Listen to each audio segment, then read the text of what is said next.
ආයිබෝවන් ඔයාලා සියලුම දෙනාට අද මම ඔයාලට කියලා දෙන්න හදන්නේ චොක්ලට් කේක් එකක් කොහොමද අයිසිං කරගන්නේ කියලා. හරිම සරල ඩිසයින් එකක්. ඔයාලත් උත්සාහ කරලා බලන්න. වීඩියෝ එක හොඳට බලලා මේ විදිහට ලස්සනට චොක්ලට් කේක් එකක් අයිසිං කරගෙන ගෙදර ඇත් එක්ක රස විඳින්න. ඒ වගේම මතක් කරනවා මාව subscribe කරලා නැති යාළුවෝ හැමෝටම පහළ තියෙන රතු පාට subscribe button එක ක්ලික් කරලා මාව subscribe කරන්න අමතක කරන්න එපා. අපි එහෙනම් කේක් එක අයිසිං කරන්න පටන් ගමු. අපි මේ විදිහට හදාගත්ත චොක්ලට් කේක් එක කේක් ලෙවල් එකක් ආධාරයෙන් දෙකට මැද්දෙන් කොටස් දෙකකට වෙන් කර ගන්න ඕනේ. චොක්ලට් කේක් එක හදාගන්න විදිහ තියෙන වීඩියෝ එකක් මම දාලා තියෙනවා. ඒකේ link එක පහළ description box එකේ මම දානවා. ඒකෙන් චොක්ලට් කේක් එක හදාගන්න විදිහ ඔයාලට බලා ගන්න පුළුවන්. මේ විදිහට සමාන කොටස් දෙකකට එන විදිහට කේක් ලෙවල් එක ආධාරයෙන් මම කේක් එක වෙන් කර ගන්නවා දෙකට. ඊට පස්සේ මේ විදිහට කේක් බෝඩ් එකක් අරගෙන බටර් අයිසිං එකක් හදාගෙන තියෙනවා අපි. චොක්ලට් බටර් අයිසිං එකෙන් මේ විදිහට පොඩ්ඩක් කේක් බෝඩ් එක මැද්දෙන් තියලා පළවෙනි ලේයර් එක අපි බෝඩ් එකට අලව ගන්න ඕනේ.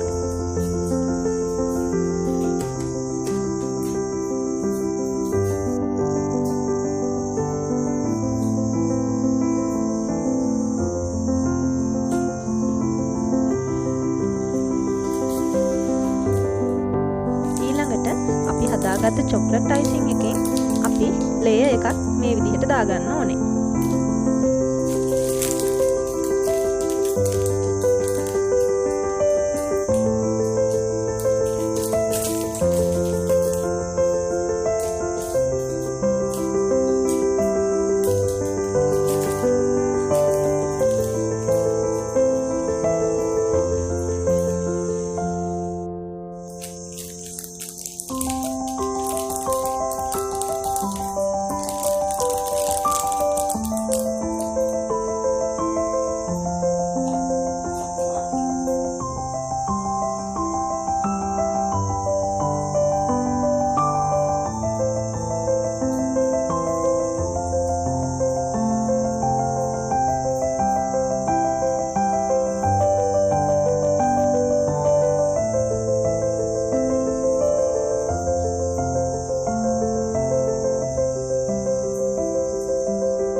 වැඩිපුර රස වෙන්නත් එක්ක මම ප්ලම්ස් ටිකක් එකතු කරගන්නවා අයිසින් ලේයර් එකට උඩින්.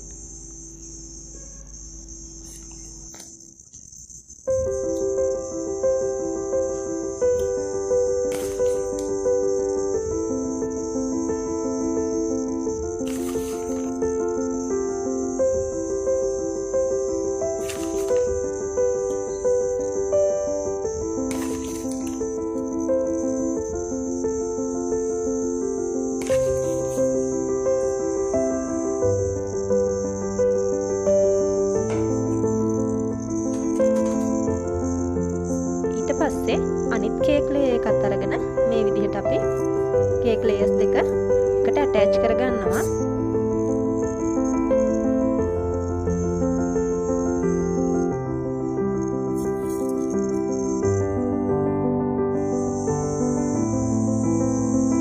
නැවතත් චොක්ලට් අයිසින් එකෙන් මුළු කේක් එකම කවර් කරගන්න ඕනේ.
කරගන්නකොට අයිසින් එක ස්පැචුලා එකේ ඇලවෙනවා වගේ නම් ඔයාලට පුළුවන් උණු වතුර ටිකකින් ස්පැචුලා එක ක්ලීන් කරලා නැවත නැවත පාවිච්චි කරන්න.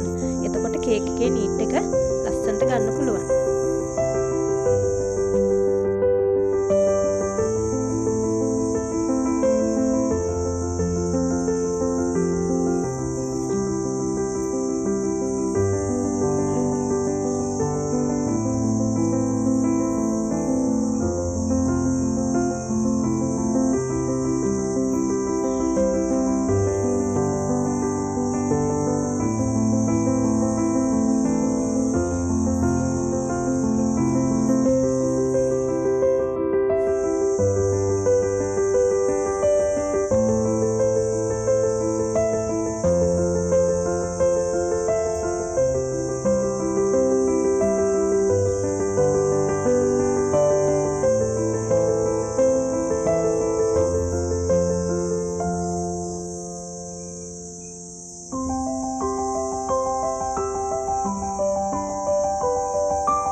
සාමාන්‍ය ටූල් එකක් ඔයාලට කඩෙන් ගන්න පුළුවන්. ඒ ටූල් එක ආධාරයෙන් මම කේක් එක උඩ සහ වටේට පොඩි ඩිසයින් එකක් දාගන්නවා.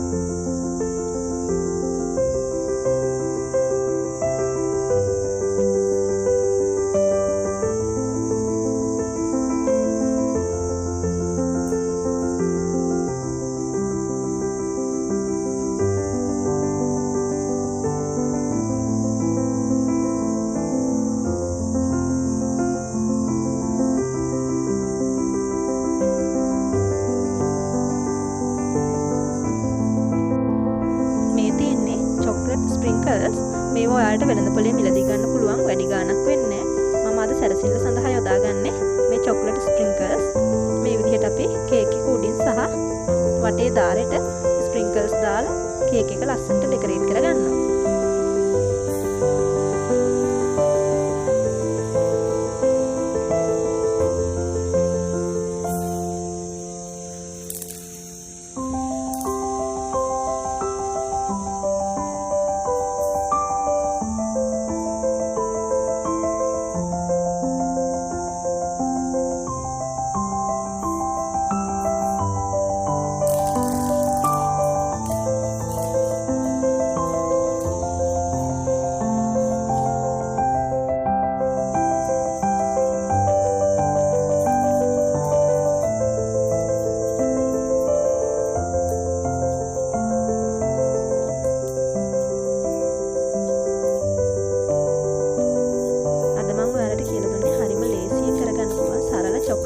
කේක් ඩිසයින් එකක් කේක් කලාවට අලුත් කෙනෙකුට උනත් මේ වගේ ඩිසයින් එකක් අත්හදා බලන්න පුළුවන්.